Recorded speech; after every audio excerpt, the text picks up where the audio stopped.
All right, welcome to the Investor Syndicate Podcast, where we interview real estate investors and entrepreneurs to give you guys the blueprint and the scaling solution to help you launch and grow your business to the next level. Today we have Andrew Lucas, founder of Columbia Cash Home Buyers and REI Deal Finders. Mm-hmm. He's actually local here in Columbia. Some might say he could be a competitor of ours, but we view collaboration over competition, and the more that you can come together, leverage your relationships inside of the industry, together we all achieve more. So with that said, Andrew, welcome. Thanks, Ben. Yes, we are competitors. When I first started with Columbia Cash Home Buyers and we got our website up and live, I was like, who are we trying to beat? And it was you guys. You guys were top 2 or 3 when we started, and we were neck and neck for a long time. I don't know where you are right now. I haven't looked lately, but we certainly are. I wouldn't say fighting, but we are competing over the same farm here with wholesale deals. So, absolutely. Yeah. Every day, our teams are going at it. Yeah. It's fun. So really cool, man, just to see what you've built over the past several years. I mean, I think back then, you had a high-level corporate job that you were working, right? Yep. Had been actively building your real estate portfolio. Yep. At what point in the game did you decide that I need to burn the boats and go 100% into real estate full-time? Oh, man, that was back in... So, yes, I was manager of a local hotel, and I helped manage other hotels.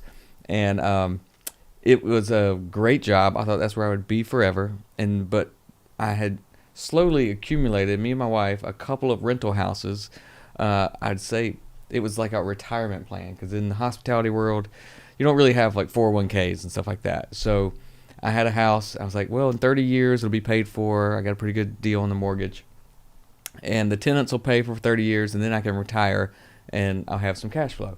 And then we got another one, and it's like 4 houses in. That started in 2007, and then about 2015, my wife we had 2 kids, and she was pregnant with the third, and we were like, I don't know what we're doing here. We really had no idea. She had a high-level job in insurance, so she was the director there, and I was in hospitality, so we were working what most people would say. We were making it, right? We were making it in this world. We were succeeding in our fields. But we knew something was wrong. She wanted to be able to have time with the kids. She wanted to be able to pick the kids up from school. I wanted to have freedom to decide when I wanted to work and when I didn't want to work. See, with hotels, it was like the phone would ring at any time of night. So we had a little talk, and we said, all right, hon, me and her were talking, and she said, what if we made this business, this real estate stuff, a real business? What if we just started buying rental houses and creating cash flow? And so that was our conversation. I got the book Hold. It's a yellow book. I can't remember who writes it, but I read that and I was like, okay, this is how people make money with real estate. They buy rentals, they cash flow. And so we took that. We said, all right, Michelle's going to quit. She makes whatever it was, $4,000 post-tax every month. We need enough rental properties to make $4,000 cash flow every month. So we set a goal. We set it was about a 2-year goal. So 2016 to the end of 2018, we met that goal. Then she said, I don't want to quit because I don't want to do real estate. Why don't you quit? You do the real estate, and then I'll quit when you get more. Yeah. So, she's a genius, obviously, because she married me. But so we did it. So she's like, you quit. So I did at the end of 2018, like October. And then she followed shortly after when we found wholesaling, which is essentially what we do now, is just finding deals. Yep. When we realized how to find deals, not just cash flow rentals, but how to find deals, she jumped in. We've been in the business together since December 2018. Love it. Yeah. So I remember that time specifically because that was the Wholesaling Inc. Conference. Summit, right? That was up in Asheville. Yeah, that was October. That was 2 weeks before I actually was done with my job. They knew I was leaving at the end of October, but we all went to Asheville together. Met a lot of our local competitors there. And then 2 weeks later I was out of that day job. Yep. It's interesting to see where the market has gone since then. Like, Oh yeah. we won't do a deep dive on this podcast, but you layer record low interest rates and then Wall Street and institutional giants, Yeah. right, hedge funds in the equation. Real estate prices skyrocket, right, creating the most hyper competitive real estate market we've ever seen. Right. I mean, Since 2018, remember, I don't know if you remember this, but I talk about it a lot, so I remember it. But 2018, 2019, not all, but there was a lot of professionals and real estate investors and people on TV and stuff saying, don't buy real estate right now. We are at the top. This is a bubble that's about, do you remember that? Yep. Like 2019, before COVID, obviously. They're like, this is unsustainable. We've been growing too high. We're way above 2007 levels. We can't go any higher. And then what happened? It's crazy. turned on the machine, man. Yeah. I mean, it's not hard to see the market was very manipulated, right? The Mhm. entire financial system at a whole Yeah. manipulated economy for sure. Oh yeah. But if you were sitting on the sideline, if you were waiting for a better deal to come along, now you're sitting here like, well, there's no chance. If you're afraid to buy then, you are certainly too afraid to buy now. You're out of the game now. Yeah. Yep. And so that's kind of what you say the same thing. It's like, y'all, you got to take action. You got to take action in this business, and you can't sit on the sideline and wait. Because real estate's one of those, it's like the one thing that will, over time, will continue to go appreciate and go up in value, because they're not making any more of it. They're not. Yeah. Yeah, you look at like an investment analysis, and real estate sustainably over time is the highest. Yeah. That's buying at market value, Yeah. right? That's not even accounting for picking up properties at 70%, Discount. right? Buying Yeah, at a discount. discounts, right. So think about how much that can accelerate your wealth Yeah. in the long run. All right, let's dive in with some questions, man. What are some of the most common mistakes that you see newer real estate investors make? Oh, so we do get the benefit of seeing a lot of new investors come through our live events, here locally. And I think the biggest mistake that they make is thinking they can't do it. And this is a mental game. This is a mindset shift. They think that they can't get into this business until they either have, whatever it is, there's a variable. There's something that they feel like they need, whether it's, I need to have all the money right now, or I need to know every single thing that could go wrong with this house or a house before I buy it, or I need to know all the different options that I could possibly do before I get started. And so what it does is it opens up this Pandora's box of, real estate, you can make money in real estate so many different ways. And if you look in there and you start saying, well, what are all my options? You'd literally be there for the rest of your life. Yep. Because there's so many different ways to make money in this business. So new investors use that as an excuse not to get started. It's like, I don't know enough. Well, you're never going to know it all. Yeah. So you have to take action. You have to get started. You have to go somewhere. And generally, there's people like you, like we have our podcast, we have our live events, you have live events where you can go and connect with a group of people that will help you answer the questions that you actually need answered, and allow you to take action and figure it out on the way. Yeah. Yeah. Or literally help you structure a deal. Or do the whole right? deal. Walk right. through it together. Yeah. Like real estate is a team sport. Oh, yeah. And when you realize that and you can tap into the skill sets of other people in your network, right, it helps the whole team win. Yeah. I think it comes down to like belief, right? Like you're talking about people don't get started. Yeah. They lack the confidence. They lack the skills. They don't think they got money. But at the very root of that, it's just belief, right? They either don't believe that it's possible. They don't believe they have the resources. So as a coach, right, you as well, like you're trying to pull these limiting beliefs out from within them, so that you can help to elevate their mindset, right? Oh, yeah.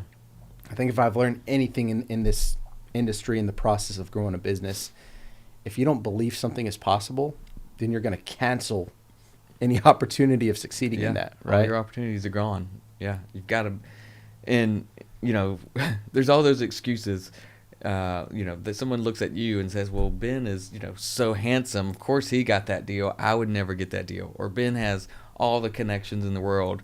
Of course, he'll get the deal and I won't get the deal. Those are all those limiting beliefs, and they're just as silly as it sounds. Yeah. Right? It's just that silly, because everyone can do this if you go and take action, connect with people. Like you said, it's a team sport. Connect with people, and they'll help you along the way. Yeah. Yeah.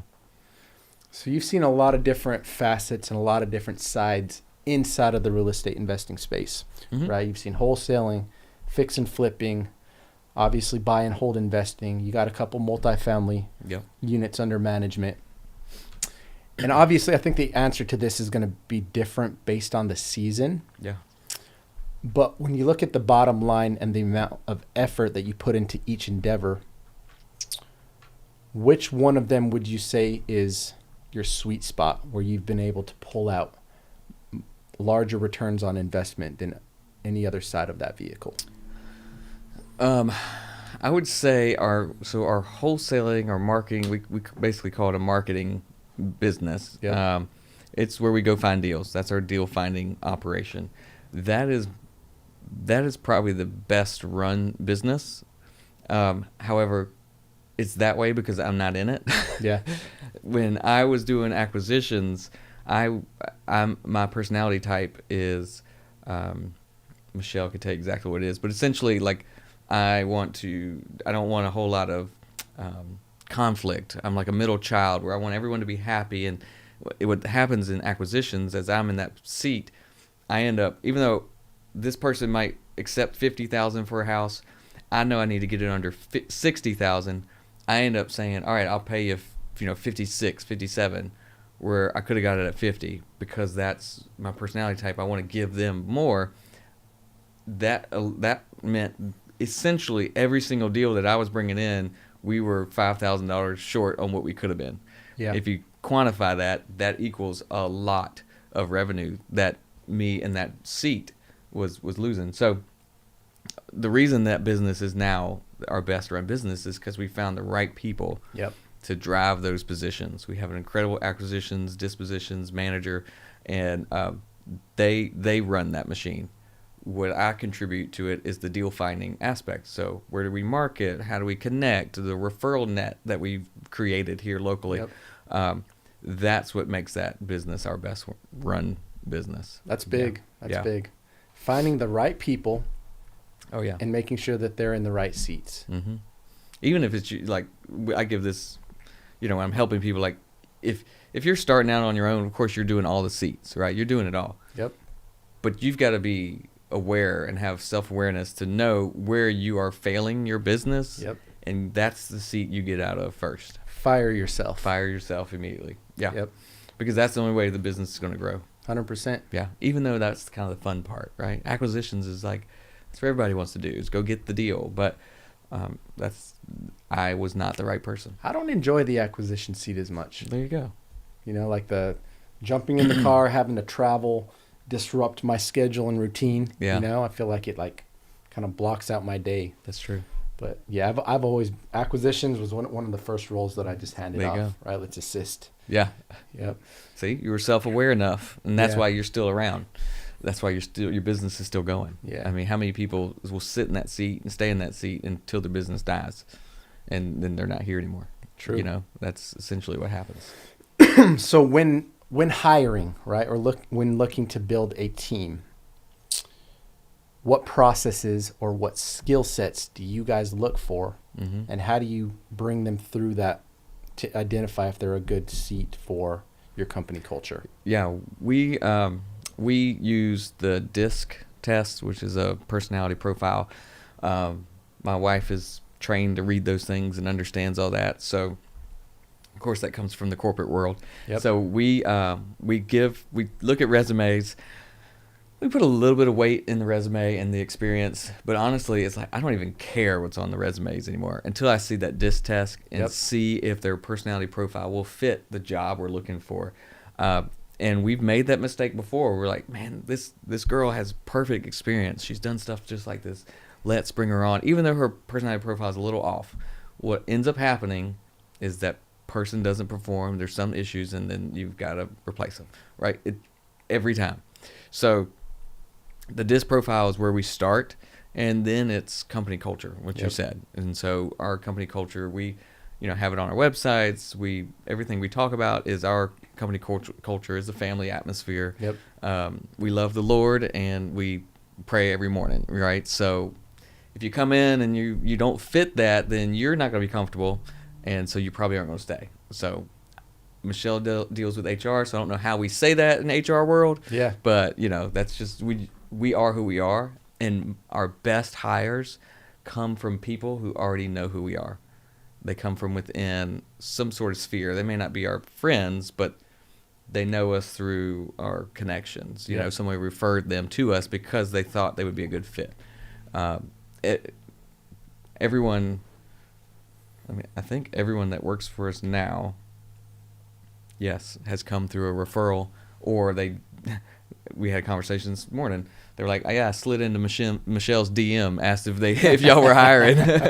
So she had 2 or 3 people slide into her DM, and they work for us now. Love it. So that's our hiring process. I mean, that's what works. Yeah. Yeah. Diving in with some meat and potatoes. What are your favorite marketing lists at the moment? So we are heavy in postcards. So if you buy, essentially you have to buy the list and send it to a mail house and send that list out. We're at the point now where we kind of like, I almost want to just mail to everybody in the county. Yeah. So we mail to a big list, but the way we break it down is we just say absentee owner. Yep. And if they've had the house for more than five years at this point, because the appreciation's so high. Yep. We used to say 10 years, but now the last 5 years, if you bought a house in 2017 and you still own it, it is appreciated so much now that you have a ton of equity that you could sell it today and we could all make a deal. So yeah, I mean, that's our biggest list. We take that and then we send it. We will do some niche niche and still big, but we'll go with what's showing vacant, what's showing as we don't really mess with like out of state owners. We don't care where you live, as long as you don't live in it. So anything that's vacant, and then the high equity, like the old folks, someone that's lived in it for 20 to 20, like over 20, 25 years. Yep. We'll send mail to that separately. Yep. So, situational, right? Where we're looking at situational problems that could lead to pain points or some type of distress that homeowner needs to exit the house quickly. Yeah. Right. And we do this every month too, is the bankruptcy, the evictions, foreclosures, and the arrest record. Yep. But those are small lists. I mean, those 4 might be 1,200 people. You guys mess with bankruptcies? Yeah. I mean, why not? Just send them the, Have you closed the bankruptcy one? Do you know? We've not. We worked through one, but it didn't go into bankruptcy. We were able to buy it before bankruptcy. We had one lady who was able to keep her home, so she didn't sell. I don't know that we bought one that was in. I don't think so. I know if it makes it into bankruptcy, it like ties up the assets, right? So yes, but so you're trying to catch it before it actually hits. But they can sell. You just have to get permission from the court. And so that particular lady that was in it, she got permission to keep it because the bankruptcy was tied with an ex-husband, all this kind of stuff, and that was her home prior to or something like that. Yeah. So she was able to wiggle out, which is ultimately that's fine, right? I mean, we helped her. Yeah, that's great. Because we connected her with our attorney that said, hey, this is what it looks like. And then she's like, she was going to leave anyway, but then her job brought her back. And she's like, if I sell, I'll call you. I don't know if she'll ever call us back. But you helped someone out. We helped her out. You did your part with that. But, again, that bankruptcy list is small. Yep. Very small. Yep. But we would want to get it before it gets tied up. Absolutely. Ideally. Yeah. All comes down to pain, right? Yeah. We want to be real estate problem solvers. Yep. So how can we just get down to the root of it, right? Mm-hmm. And that's key point in guiding into acquisitions. If you're still in an active role in acquisitions or training an acquisitions team, you want to pivot and teach them around the pain points. Yep. Right? How can we pull out as much situational distress from the seller, right? That's going to help us see how we can best serve them. Yeah. Right. Yeah. But distressed people need our help. So we call that the pain train. So we take them down the pain train. It's basically what's your pain? Let me get on the train with you. We're going to ride together, and we're going to figure out how we get out of there. And it rhymes, so we call it the pain train. That's solid. I like that. Yeah. So I might have to steal it. Yeah. I mean, it helps our visual. Yeah. It's so important, especially for new folks, since we're kind of talking to that when you're a deal finder and you're out there trying to get a deal and close it and get it under contract, it's not you versus the seller. You have to be on the same side as the seller to solve their problem. If you're combative or like negotiating against, like used car salesman, you might get a deal, but you're not going to get the best deal, and that seller is not loyal to you. So if someone comes back and offers them a better price, you're gone, just gone. But if you're working together to help them solve whatever problem they have, and the visual is we're sitting on the same side of the table. Yep. Like the seller's right here, I'm right here, the bad guy's over there. Seller, what can we do to get rid of that bad guy? Yep. That has to be the way that you negotiate. I agree. Yeah. I tell our people, always lead with a service first mentality, right? Yeah. My ultimate goal in stepping in this appointment is to identify how can I best serve you, right? Yeah. Where you got these hardcore closers, right? Yeah. Like a hardcore phone salesman. That's never been our style, man. Mm-mm. I don't know how people get that to work. I don't either. But when you can put somebody else's needs above your own, right? And really not just say you're going to serve them, but put your best foot forward to serve them. Yep. You win every time. Agreed. That's the way we do it. And maybe that's the Southern hospitality, Yeah. Yeah. All right. So let's talk about the community aspect. You guys, So it started off as REI Live, right? You guys ran with that for a minute.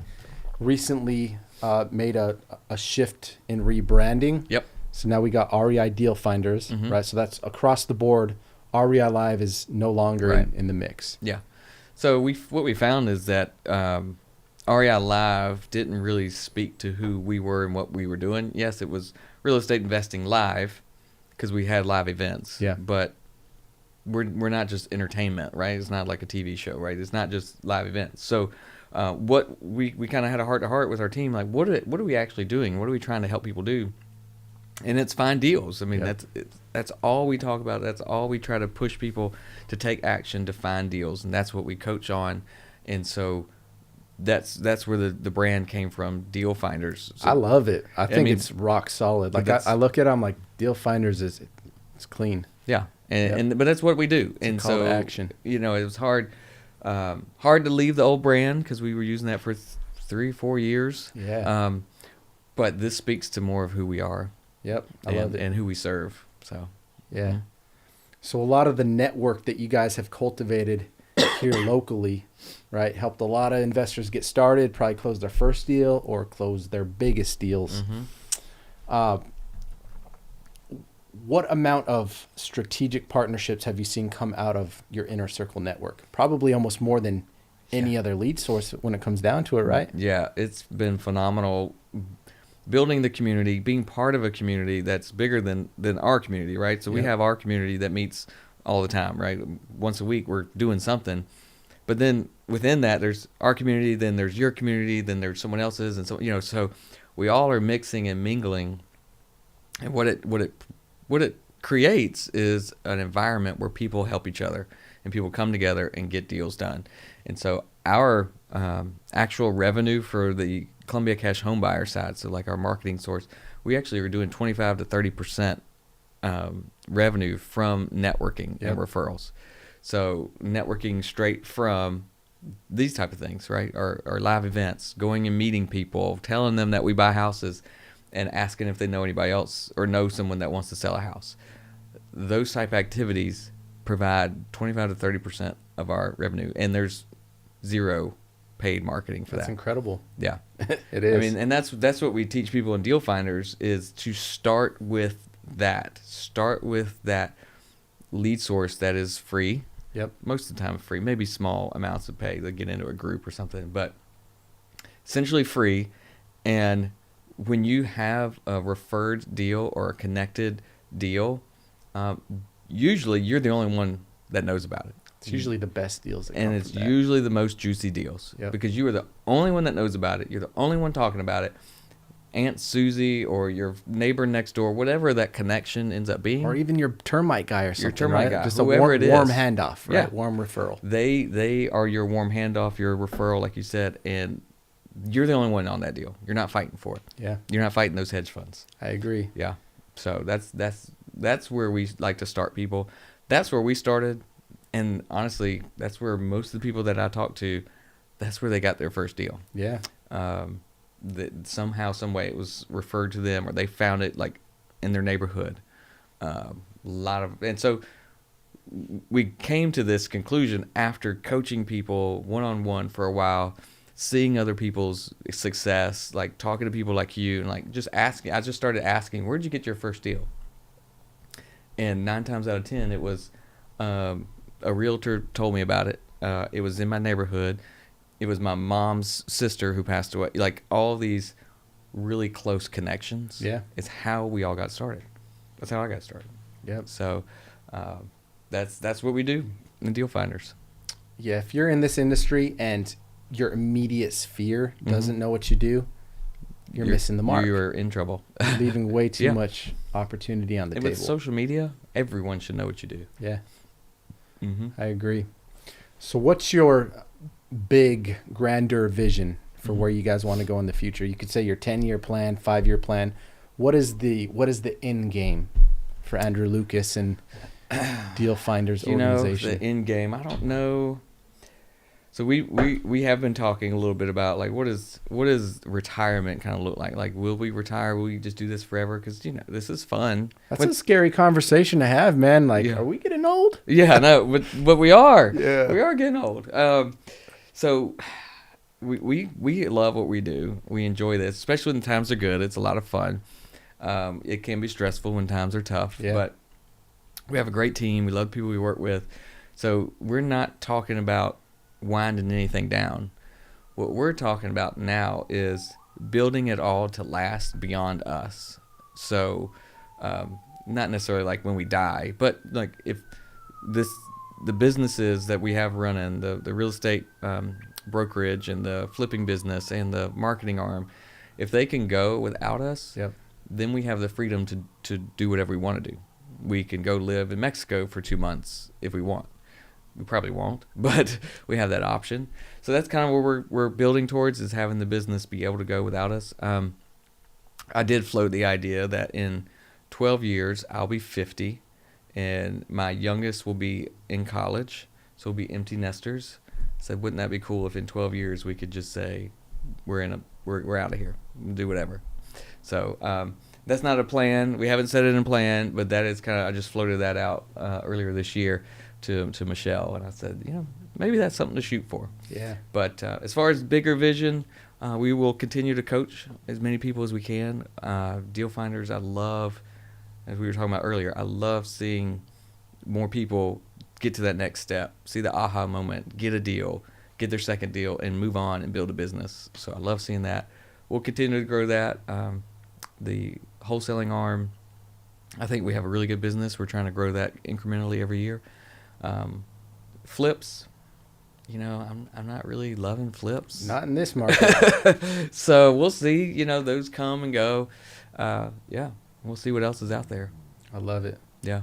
It's interesting how the conversation changes from one level to the next, Yeah. but also from one season to another. Yeah. It's like you're evaluating things with a different lens than you did before. Yeah. Now that we for have sure. this well-oiled machine, right? We got this much coming in revenue, this much under management, this many people that we've been entrusted with, Yeah. right? How do we keep this momentum going? Mm-hmm. How do we build a system that lasts? Yeah. Like, that's legacy talk right there. Yeah. Yeah. And that's, like you said, different season, different part of life, different part of business. And that's one of the things that keeps beginners out. Beginners look at you and all the businesses you've created, and they're like, I haven't even done a deal. How do I be like Ben and do it with all these businesses and all this stuff and with a podcast? You can't do that. You start thinking those steps in different levels. Yeah. So start today with taking action, getting one deal. Start having the conversations with yourself on podcast shows, after your business is running. Yeah. You know what I mean? So I think stay out of the comparison game, right? Like comparison is the enemy of any results or productivity that you want to seek. For sure. Right? Stop looking at other people, and especially the hallmark moments that they're putting on social media. Because let's be honest, that's the highlight reels. That's the highlight reel. It ain't real. It's not, right? But stay in your lane, right? Figure out where you want to go before asking for directions. Yeah. And then you just got to find the right room or the right community, the right network. Yeah. Because somebody's already been where you want to go. Yeah. Yeah. And they'll help you. Most of the time they'll help you if you ask. One of the things that I know you talk about is figuring out your why. Why are you doing this? Why do you want to buy real estate? Why do you want to invest in real estate?